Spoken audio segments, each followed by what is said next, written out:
KT Ramarao గారు రాజకీయాల్లో రాకముందు రాజకీయాల గురించి మాట్లాడితే తెలియదు కావచ్చు అనుకుందాం. 10 సంవత్సరాలు రాష్ట్ర మంత్రిగా, ముఖ్యమంత్రి కుమారుడిగా, ఆ పార్టీ కార్యనిర్వాహక అధ్యక్షుడిగా పనిచేసిన తర్వాత అర్థం లేకుండా మాట్లాడితే అది ఎందుకు మాట్లాడుతున్నానని అడిగే అవసరం ఉంది. కాంగ్రెస్ పార్టీకి సంబంధించిన బలహీన వర్గాల ప్రాతినిధ్యంకి సంబంధించిన అంశం మాట్లాడుతూ ఉన్నాడు.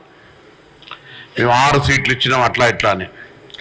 నేను సూటిగా ఒక ప్రశ్న అడుగుతా ఉన్నా. తెలంగాణ కాంగ్రెస్ పార్టీ ఒక బలహీన వర్గాల శాఖ మంత్రిగా, బలహీన వర్గాల నాయకుడిగా ఒకటే ఒక సూటి ప్రశ్న.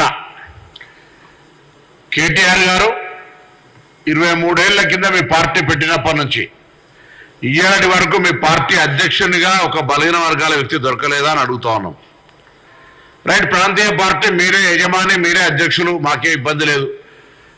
గత 10 సంవత్సరాలుగా ముఖ్యమంత్రిగా అయిన తర్వాతనే పార్టీ అధ్యక్ష పదవి వేరే వాళ్ళకి ఇవ్వచ్చు కదా బలహీన వర్గాలకు సంబంధించి. లేదా ఈరోజు కూడా అధ్యక్ష పదవి, ప్రతిపక్ష పదవి, కార్యనిర్వాహక పదవి, శాసన మండలి అధ్యక్ష పదవి, శాసన మండలి ప్రతిపక్ష పదవి, ఇట్లా ప్రతి పదవి ఆఖరికి కార్యనిర్వాహక అధ్యక్షుడిగా మీరు ముఖ్యమైన పదవులన్నింటిలో మీరే ఉండి మీరు మాట్లాడితే దయాలు వేదాలు వాళ్ళు ఇచ్చినట్టు కాకపోతే ఇంకేమైనా ఉందా అని అడుగుతాను. ఇలా నిజంగా మీరు బలహీన వర్గాలకు న్యాయం చేయదలుచుకుంటే, నిజంగా మీరు బలహీన వర్గాల మీద ప్రేమ చూపెట్టదలుచుకుంటే మీ పదవులలో ముందు ఏదైనా ఎన్నికల ముందు వరకు నియండి బీసీలకు. అది ఇవ్వకుండా మీరు ఏది పడితే అది మాట్లాడితే నడవదు. అంతేకాదు, నేను ఈరోజు తెలంగాణ రాష్ట్ర ప్రభుత్వ బలహీన వర్గాల శాఖ మంత్రిగా సవాల్ చేస్తా ఉన్నా. గత 10 సంవత్సరాలుగా మీరు బలహీన వర్గాల పేరు మీద ఇచ్చిన నిధులు, ఖర్చు చేసిన నిధులు, బలహీన వర్గాల సంక్షేమంగా మీరు ఏం చేసిరో బహిరంగ చర్చకు సిద్ధమా అని అడుగుతా ఉన్నా. ఈరోజు మేము అధికారంలోకి రాగానే మా నాయకుడు రాహుల్ గాంధీ గారు చెప్పినట్టుగా మేమెంతో మాకెంత అన్నట్టుగా శాసనసభ వేదికగా కుల గణన సర్వేకు తీర్మానం చేసినాం, జీవో ఇచ్చినాం, 150 కోట్ల విడుదల చేసినాం. ప్రక్రియ నడుస్తూ ఉంది. దాంతో పాటుగా 17 కులాలకు సంబంధించినటువంటి కార్పొరేషన్లు ఏర్పాటు చేసి రాబోయే కాలంలో ఆయా కులాలకు సంబంధించి ఆర్థికంగా ఉపాధి అవకాశాలు కావచ్చు, విద్య, ఇతరత్ర అంశాల పట్ల వాళ్ళకు స్కిల్ డెవలప్మెంట్తో సహా అనేక కార్యక్రమాలు తీసుకునే విధంగా మా కార్యాచరణ తీసుకొని పోతా ఉన్నాం. ఇలా బలహీన వర్గాలకు సంబంధించి ఏదైనా కాంగ్రెస్ పార్టీలో ఇబ్బంది అడిగితే మేము అడుగుతాం. కాంగ్రెస్ బిడ్డలం. కాంగ్రెస్ పార్టీలో అడిగే బలహీన వర్గాలకు ఏమైనా ఇబ్బంది కలిగితే అడిగే ధైర్యము, హక్కు మాకుంది. కాంగ్రెస్ పార్టీ తప్ప ఇంకొక పార్టీ న్యాయం చేయదు బలహీన వర్గాలకనే మాట కూడా సందర్భంగా చెప్తా ఉన్నా. మీ పార్టీలో బలహీన వర్గాలకు సంబంధించి స్థానిక సంస్థలు రిజర్వేషన్లు తక్కువైనప్పుడు కూడా ఎవరైనా అడిగే పరిస్థితి ఉందా? లేదా ఇతరత్ర బలహీన వర్గాలకు సంబంధించి బీసీ బంధు పేరు మీద వేల లక్షల అప్లికేషన్ తీసుకొని ఏదో ఉడతా బయట మామూలుగా కొండని నమ్మి ఎలకడ పట్టినట్టు ఒక ఇంతమందికి ఇచ్చి మేము బాగా చేసామని చెప్పుకునేదట. ఇలా అడుగుతా ఉన్నా, ఎందుకు గతంలో బలహీన వర్గాల శాఖకు సంబంధించో బలహీన వర్గాల మంత్రులుగా ఇచ్చిన ప్రాతినిధ్యము వాళ్ళకు ఉండబడిన స్వేచ్ఛ ఏందని అడుగుతా ఉన్నాం. ఇలా మీరు ప్రజాస్వామికంగా లేక మీరు ఇలా మాట్లాడితే ఎట్లా? ఇలా గొర్రెలు అన్నారు, ఇంకోటి అన్నారు. వాటన్నిటికి సంబంధించి ఒక్కొక్క లెక్క చూస్తూ ఉంటే ఆశ్చర్యం అనిపించే పరిస్థితి రాబోయే కాలంలో తెలుస్తుంది. అందుకే ఒకటే మాట, ఇలా కాంగ్రెస్ పార్టీ బలహీన వర్గాలకు సంబంధించి డిసెంబర్ అధికారంలోకి వస్తే ఇవాళ మార్చి 30 లోపల మేము ఇన్ని కార్యక్రమాలు చేసినాం. ఇవాళ ఇంకా విదేశీ విద్యకు సంబంధించి సంఖ్యను పెంచే ప్రయత్నం చేస్తా ఉన్నాం.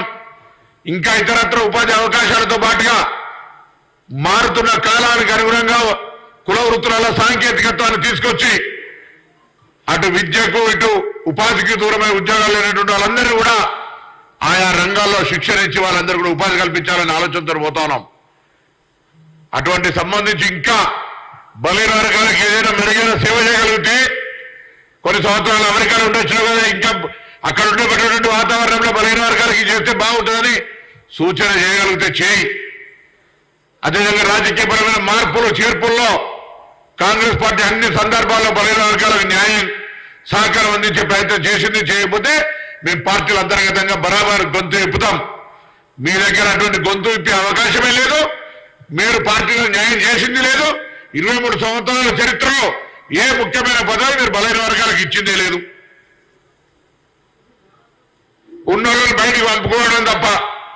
ఇక భారతీయ జనతా పార్టీకి సంబంధించి నేను అడుగుతాను, ఇలా బలైన వర్గాలకు సంబంధించిన అధ్యక్షులు తీసేసి, ఇది సందర్భం కాదు కావచ్చు కానీ వాళ్ళు కూడా బలైన వర్గాల ముఖ్యమంత్రి అన్నారు. ప్రతిపక్ష నాయకుడు కూడా బలైన వర్గాలకు ఇయ్యలే. దాని తర్వాత బలైన వర్గాలకు సంబంధించిన అధ్యక్షులు తీసేసారు. ఎన్నికల కంటే ముందే ఒకవైపు బలైన వర్గాల సీమ పెడితే ఉన్న బీజేపీ అధ్యక్షులు తీసేసారు. కారణం ఏంటి అంటే కిషన్ రెడ్డి వర్గంగా చెప్తుంది ఆయన అవినీతికి పాల్పడ్డాడని, బండి సంజయ్ వర్గం చెప్తుంది ఆయన కేసీఆర్ గారు నియామకం చేశారు కిషన్ రెడ్డి గారు అంటారు. అది మాకు అవసరం లేదు, మీ ఇష్టం మీరు ఏమైనా చేసుకోండి. కానీ బలైన వర్గాలకు ఏదైనా జరగాలంటే బలైన వర్గాల సంబంధించిన విషయం లోపల ఏదైనా ఇబ్బంది ఉంటే కాంగ్రెస్ పార్టీ ద్వారా పరిష్కారం చేస్తాం. నేను తెలంగాణ రాష్ట్రంలో ఉన్నటువంటి అన్ని బలైన వర్గాల కులాల నాయకత్వాల్ని రాజకీయాలకు అతీతంగా రండి, మీ కుల బలంగా చేస్తే మీ కులాలకి కింద ఉన్నటువంటి యువతకు న్యాయం జరుగుతుందంటే ఆ పని చేయడానికి మా శాఖ, నేను, మా ప్రభుత్వం, మా ముఖ్యమంత్రి రేవంత్ రెడ్డి గారు, మా మంత్రివర్గం అంతా కూడా సిద్ధంగా ఉంది అనే మాట ఈ సందర్భంగా యావత్ తెలంగాణ రాష్ట్ర బీసీ వర్గాలకు చెప్తా ఉన్నాం. ఇలా రైట్ రాజకీయంగా వాటా, రాజకీయంగా భవిష్యత్తులో ఇంకా ఎదగాలనేటువంటి తపన కోసం అటువంటి వాళ్ళందరూ కూడా అండగా ఉండడానికి ఒక రాజకీయ నాయకుడుగా, సీనియర్ కాంగ్రెస్ పార్టీ నాయకుడుగా ఉంటామనే మాట కూడా సందర్భంగా తెలియజేస్తూ, మాకు సంబంధించి నీతులు చెప్పే ముందు దయ్యాల వేదాల వల్ల ఇచ్చినట్టు కాకుండా కేటీఆర్ గారు మీ పార్టీలో మార్పులు, ఎట్లా అధికారంలో మంత్రులు కాదు మీరు, ఉన్న పార్టీ పదవులన్నా కనీసం బలైన వర్గాలకు న్యాయం చేసి మమ్మల్ని అడగడానికి సాహసం చేయమని సందర్భంగా కోరుతా ఉన్నాం.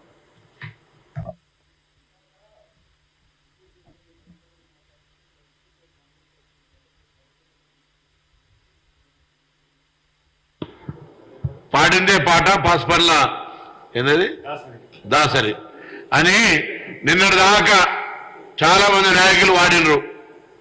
ఇవాళ కొత్తగా వీళ్ళది గానం శురువైంది. రాని చూద్దాం, కాంగ్రెస్ టచ్ చేసి చూడమనండి. ప్రజలతో ఎన్నికబడ్డ ప్రజాపాలన,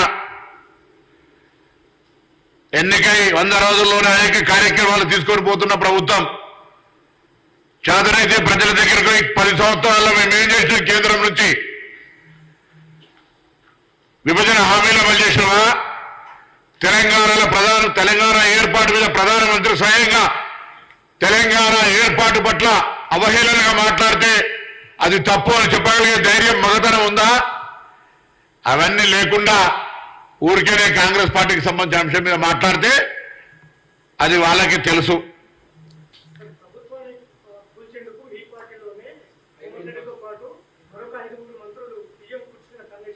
ఎట్లా తెలిసిందో నేను ఇబ్బందిలో కదా, అదే చెప్పబ్బా ఎట్లా ఊరికే అంటావు, మాట మాట్లాడే జ్యోతిష్యం చదవలే నాకు తెలిసి, ఆయన జ్యోతిష్యం చదవలే మరి ఎట్లా.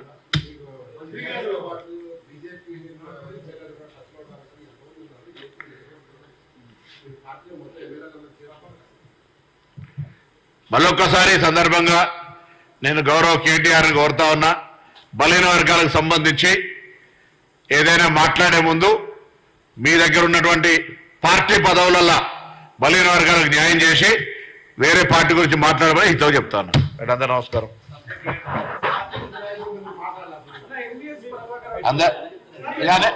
ఇవాళ బలైన వర్గాలకు సంబంధించి కాంగ్రెస్ పార్టీకి సంబంధించిన అంశం మీదనే ప్రెస్ కాన్ఫరెన్స్, మళ్ళీ అవన్నీ కూడా మళ్ళీ మీరు ఎప్పుడైనా చిట్ చాట్ అప్పుడో కూర్చున్నప్పుడో మాట్లాడదాం.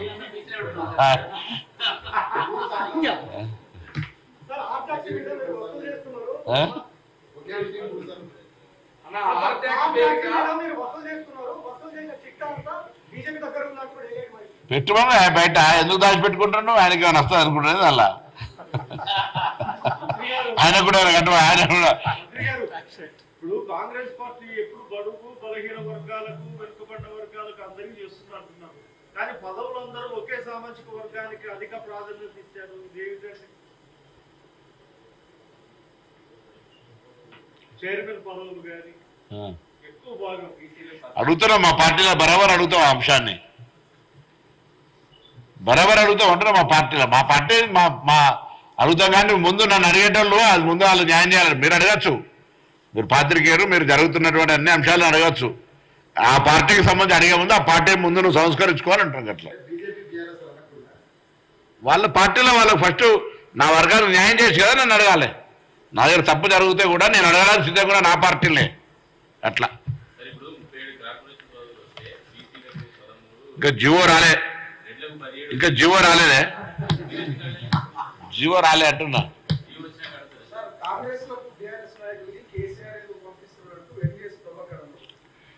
ఆయన ఇట్లానే పట్టాయి, ఆయన ఇట్లానే పట్టాయి, ఆయన అట్లానే పడుతుంది, నువ్వు ఇట్లా నడుస్తున్నట్టు ఇవన్నీ ఇవాళ ఓన్లీ